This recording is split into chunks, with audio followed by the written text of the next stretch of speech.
Keluarga kamu ada yang positif COVID-19? Jangan panik, karena panik hanya akan menambah stres keluargamu yang positif. Dan stres hanya memperparah keadaan pasien COVID-19.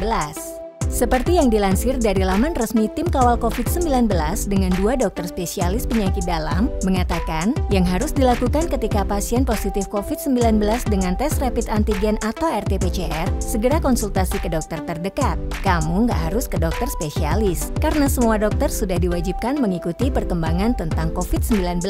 Hal ini juga diperkuat oleh Dr. Nur Chandra Gunawan SPPD yang sempat tim Squad Health wawancara mengenai perihal isoman mandiri.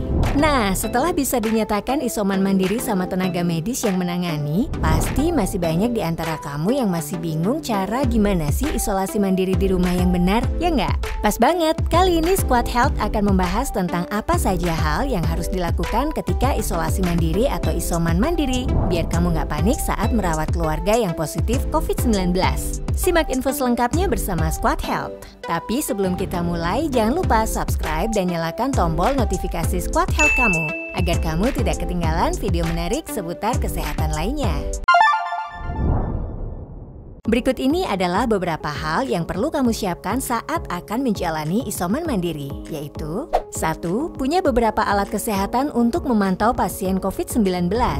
Saat melakukan isoman mandiri, usahakan kamu punya alat seperti termometer, oximeter, dan alat kesehatan yang menyesuaikan kalau kamu ada penyakit penyerta seperti alat pengukur gula darah atau alat pengukur tensi. Alat-alat kesehatan tadi setidaknya kamu sediakan agar kamu bisa cek suhu, saturasi oksigen, dan gula ataupun tensi secara berkala. Jadi kamu bisa kira-kira saat gejala mulai membaik atau memburuk sehingga penanganan selanjutnya bisa lebih spesifik. Mungkin beberapa dari kamu masih asing dengan oximeter ya. Nah, ini ada rekomendasi dari Dr. Nur Chandra tentang mencari oximeter yang benar buat pasien isoman mandiri. Oximeter ini jenis yang biasa dipakai untuk isolasi mandiri, sebaiknya yang jenis fingertip ya. Fingertip itu yang alat pulse oximeternya dimasukin ke jari dan langsung ada pembacaannya di alat itu sendiri. Kemudian untuk merek sebenarnya sih tidak ada preferensi khusus selama alatnya akurat. Nah, jadi harus akurat dulu nih. Nah, bagaimana tahu alatnya akurat? Pertama, bisa kita lihat dari review pengguna-pengguna alat itu sebelumnya. Gitu kan banyak tuh review-reviewnya. Kemudian kedua, sertifikasinya gitu. Jadi cari yang tersertifikasi FDA misalnya, atau ada sertifikasi CE. Jadi ada tulisannya tuh FDA, CE. Nah, kalau tersebut tersertifikasi itu lebih meyakinkan. Untuk menentukan akurat atau tidak, juga kita harus pilih yang ada nadinya. Jadi tidak hanya saturasi. Biasanya ada alat saturasi, ada angka saturasinya, terus ada angka nadinya. Kemudian yang di bawahnya itu ada gambar grafik. Jadi bukan cuma keluar angka, tapi ada gambar grafik naik turun. Biasa sih saya sarankan ke pasien ketika nanti baru beli alatnya, coba dulu, lihat terutama nadinya. Nah, habis itu bandingkan dengan nadi 1 menit pasien itu, sama atau tidak. Jadi harusnya sih nggak beda jauh, beda 1-2 masih nggak apa-apa. Jadi cek nadinya dulu, terus bandingin sama yang angka nadi di saturasi itu. Alatnya harus memberikan hasil yang sama di semua titik gitu. Jadi di jempol 97 ya di jari telunjuk 97, 96 gitu. Jadi jangan di telunjuk 88. Nah, itu alatnya bisa agak diragukan tuh akurasi. Kira-kira begitu sih tips mudahnya. Nah, misalkan kamu mulai mengalami sesak nafas dan saturasi oksigen kamu kurang dari 95, ini kata Dr. Nur Chandra. Iya, yang pertama tuh jangan panik dulu ya. Jangan panik ketika angkanya di bawah 95, apalagi misalnya mepet-mepet 94, 93, itu jangan panik dulu. Cek dulu, satu, apakah jari kita basah atau tidak. Gitu ya waktu memakai alatnya. Kalau basah, keringkan dulu. Kedua, cek alatnya. Alatnya itu baterainya udah lemah atau tidak. Karena kalau baterainya lemah itu bisa memberikan hasil pengukuran yang tidak terlalu akurat. Nah, kalau misalnya udah, nah terus istirahat sebentar, coba atur napasnya. Atur napas, biasanya saya ajarin pasien tuh tarik napas dalam pakai mulut, terus tahan 5 detik, setelah itu keluarkan.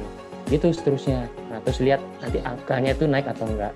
Juga penting tadi yang saya bilang, cek di jari lain apakah sama gitu. Kalau misalnya konsisten di bawah 95 di beberapa titik, nah itu berarti benar tuh di bawah 95. Prone position, teknik pernapasan itu kan sebenarnya metode pertolongan pertama ya.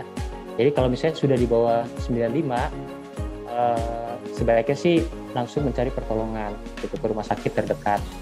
Nah, ada satu hint juga bahwa sebenarnya saturasi itu memang penting, tapi jangan lupa pernapasan juga penting gitu. Jadi ada yang saturasi itu di atas 95 tapi napasnya sampai 30 kali lebih. Nah itu juga udah harus mencari pertolongan tuh meskipun saturasi masih di atas 95. Jadi harus dihitung napas 1 menitnya. Itu yang aman kan 12 sampai 20.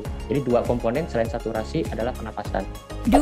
Punya persediaan obat yang diresepkan dokter setidaknya bisa mengurangi gejala yang sudah muncul berangsur-angsur membaik. Beberapa gejala yang sering muncul pada pasien COVID itu seperti panas, sesak nafas, dan flu. Ada rekomendasi nih dari seorang dokter bernama Fahim Yunus MD yang menarik perhatian karena biasanya dia menulis dengan bahasa Inggris, namun untuk menarik perhatian warga Indonesia, dia menggunakan bahasa Indonesia dalam Twitter resminya.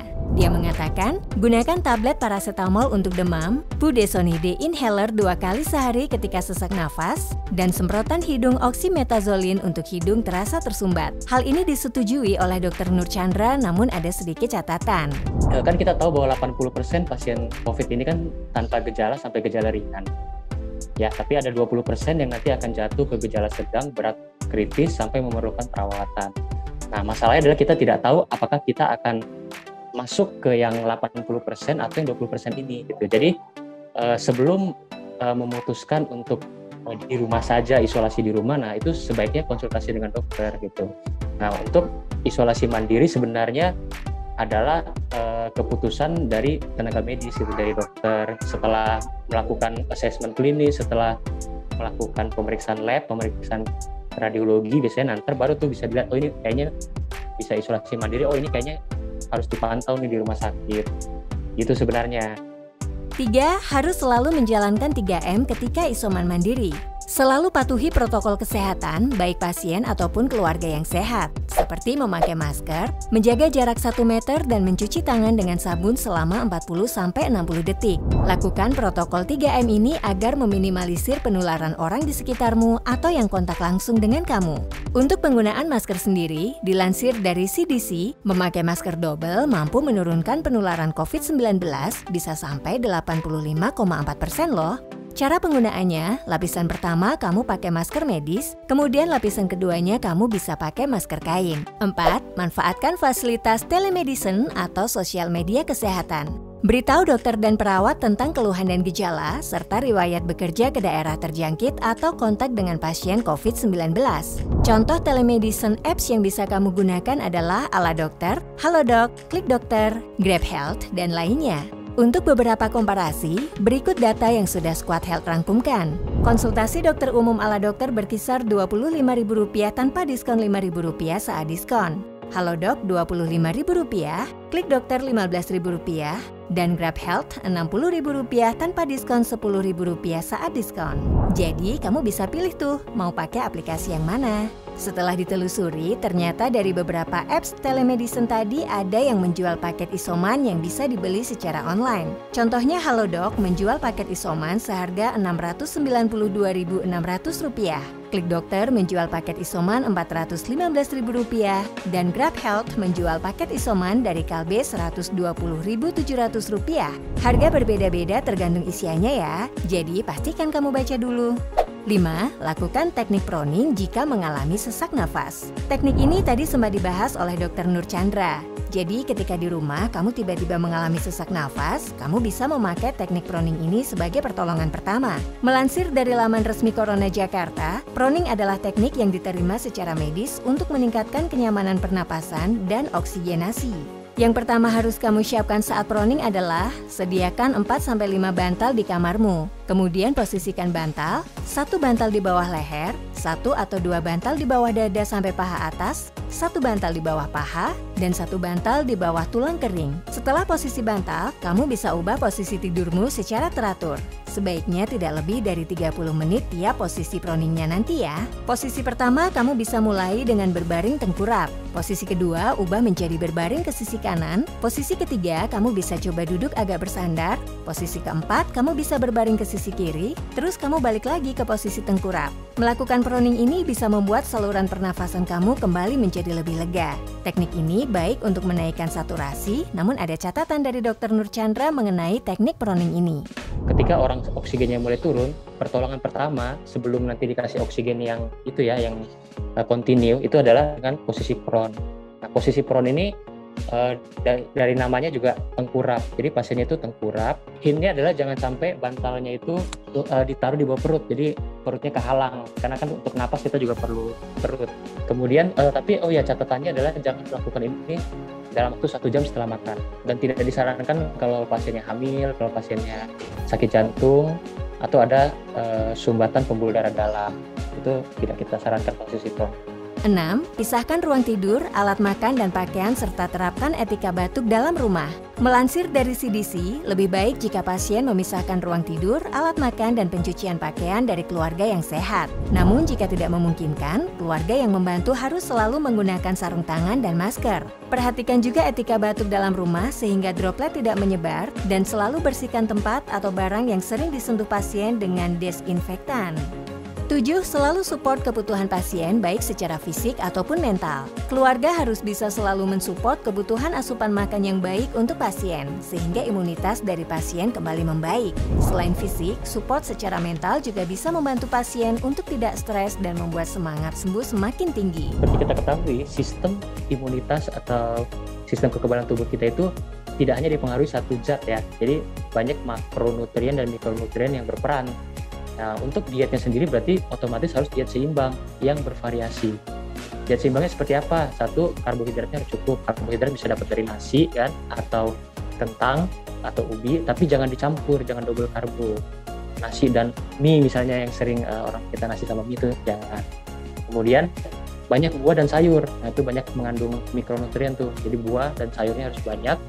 Kemudian proteinnya protein yang rendah lemak. Jadi misalnya ikan, ayam, kemudian tahu tempe. Hindari lemak daging ya. Jadi lemak daging apa tuh yang enak-enak tuh hindari lemak ayamnya, lemak sapi itu ya. Dengan demikian sih harusnya kita udah dapat tuh semua makro dan mikronutrien yang diperlukan untuk imunitas tubuh kita. Untuk vitamin sebenarnya nggak wajib sih ya. 2 yang sebaiknya disarankan vitamin C sama vitamin D. Kalau dulu kan ada zinc, vitamin E, vitamin B. Nah, yang terbaru ini vitamin C dan vitamin B saja sebenarnya bisa. 8. Jika gejala memburuk, segera cari ruang rawat inap. Setelah beberapa hari isoman mandiri namun gejala memburuk, kamu bisa segera mencari kamar rawat inap rumah sakit yang menampung pasien COVID-19 di laman ini. Kamu bisa pilih jenis pasien COVID-19, kemudian kamu pilih provinsinya, setelah itu pilih kabupaten atau kotanya. Nanti akan muncul apakah ada kasur available untuk menampung pasien atau sudah penuh. Di laman ini juga akan memberikan kontak rumah sakit yang bisa dituju. Laman ini terus diupdate sehingga kamu bisa cek langsung ya. Untuk hotline COVID-19 pemerintah, kamu bisa langsung dial 119 extension 9 ya. Atau hubungi hotline Halo Kemkes melalui nomor 1500567. Jadi nggak usah panik, tenang namun lakukan dengan sigap. Ada pesan nih buat kamu yang lagi berjuang untuk isoman mandiri dari Dr. Nur. Pesan saya adalah bahwa sebenarnya COVID-19 ini penyakit yang sebenarnya bisa disembuhkan gitu ya, bisa disembuhkan meskipun kita harus hati-hati karena beberapa memang mungkin bisa sampai perlu perawatan, tapi untuk penyakit COVID-nya sendiri sebenarnya penyakit yang bisa disembuhkan dan dalam menjalani isolasi mandirinya saran saya sih untuk tetap menghadapinya gitu. Ini adalah sesuatu yang harus dihadapin gitu dan percayalah bahwa setelah badai itu pasti ada pelangi gitu untuk kita semua.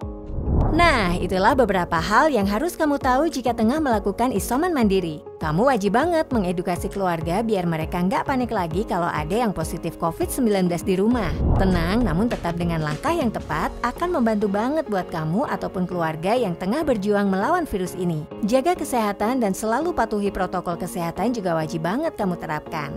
Apakah kamu masih mau tahu info terupdate tentang COVID-19 ini? Share pendapat kamu di kolom komentar. Oh ya, jangan lupa untuk share video ini agar lebih banyak orang tahu cara isolasi mandiri yang benar ya. Stay healthy, body and mind. Nah, untuk mengetahui informasi kesehatan lainnya, jangan lupa untuk like, subscribe, dan nyalain tombol notifikasi Squad Health kamu. Biar kamu selalu update sama video-video terbaru kita. Follow juga semua akun sosial media Squad Health.